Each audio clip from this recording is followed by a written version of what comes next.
UK में गाड़ियों के रेट्स क्या होते हैं, तो ये मैं आपको बता देता हूँ कि गाड़ियाँ यहाँ पे सस्ती हैं या महंगी हैं। पाकिस्तान में तो गाड़ियों के रेट्स आसमानों पे चढ़ जाते हैं, तो यहाँ पे गाड़ियों के रेट्स क्या होते हैं। यहाँ पे मिसाल के तौर पर अगर कोई गाड़ी आप नई लेते हैं तो उसकी प्राइस तकरीबन उतनी ही होगी जितनी वो पाकिस्तान में आपको मिलती है। मिसाल के तौर पर अगर आप सुजुकी स्विफ्ट की प्राइस की बात करते हैं तो यहाँ पे वो 22,000 पाउंड्स से शुरू होती है, और कुछ वेरिएंट्स ऐसे भी हैं जो शायद 21 या 20,000 के भी मिल जाते हैं। और इसको अगर आप पाकिस्तानी रुपीस में कन्वर्ट करें तो ये अच्छी खासी अमाउंट बन जाती है। अब यहाँ पे जो वेरिएंट है वो नया वेरिएंट होता है, यानी कि आपको पता ही है पाकिस्तान में जो गाड़ियाँ आती हैं वो पुरानी वेरिएंट्स चलते रहते हैं। मिसाल के तौर पर सुजुकी स्विफ्ट जो 2008 से पाकिस्तान में चल रहा है और 2020-21 तक भी यही चल रहा है, स्टिल अभी तक उन्होंने नया वेरिएंट लॉन्च नहीं किया। यहाँ पे 2009 में नया वेरिएंट लॉन्च हो गया था, और उसके बाद 2017 में नया वेरिएंट जो उससे भी अगला जो स्पोर्ट्स का वेरिएंट है वो यहाँ पे, मतलब कि 2 वेरिएंट्स गुजर चुके हैं। तो और यहाँ पे स्पेक्स का भी बहुत फर्क होता है। अब पाकिस्तान में जो बिल्ड क्वालिटी होती है गाड़ियों की वो बहुत ही लो क्वालिटीज़ की होती है।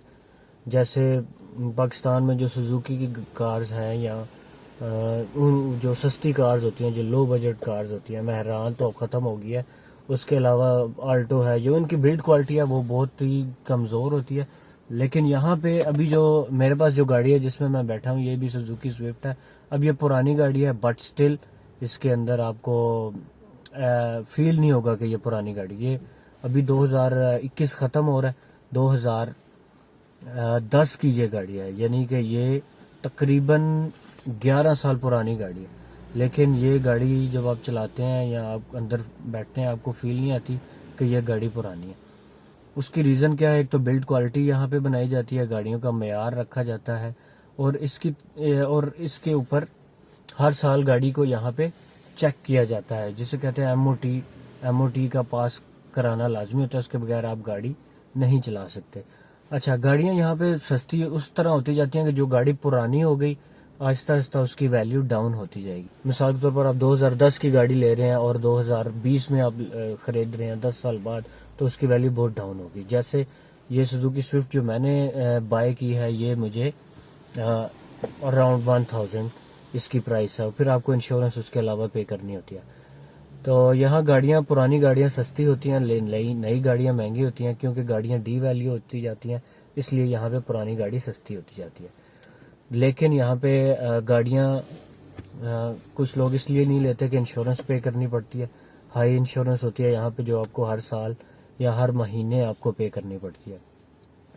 लेकिन जो पुराने हैं यहाँ पे, मिसाल के तौर पर मुझे अगर यहाँ 5 साल हो गए हैं और मैं गाड़ी यूज़ करता हूँ और मैं इंश्योरेंस भी कराता हूँ, तो उसकी इंश्योरेंस अगर आप उसको क्लेम नहीं करते तो वो हर साल उसकी वैल्यू डाउन होती जाती है। मिसाल के तौर पर अगर एक बंदा है जिसका नो क्लेम बोनस है, यानी उसने कभी इंश्योरेंस क्लेम नहीं की, 3 साल पुरानी 4 साल पुराना उसका नो क्लेम बोनस है, तो उसकी इंश्योरेंस बहुत ही कम आएगी, यानी उसकी महीने की 20, 30, 40 इससे ज़्यादा उसकी इंश्योरेंस नहीं आएगी। लेकिन अगर कोई ऐसा बंदा है जो नया नया आया है तो उसकी 200 पाउंड तक उसकी इंश्योरेंस यहाँ पे आ सकती है।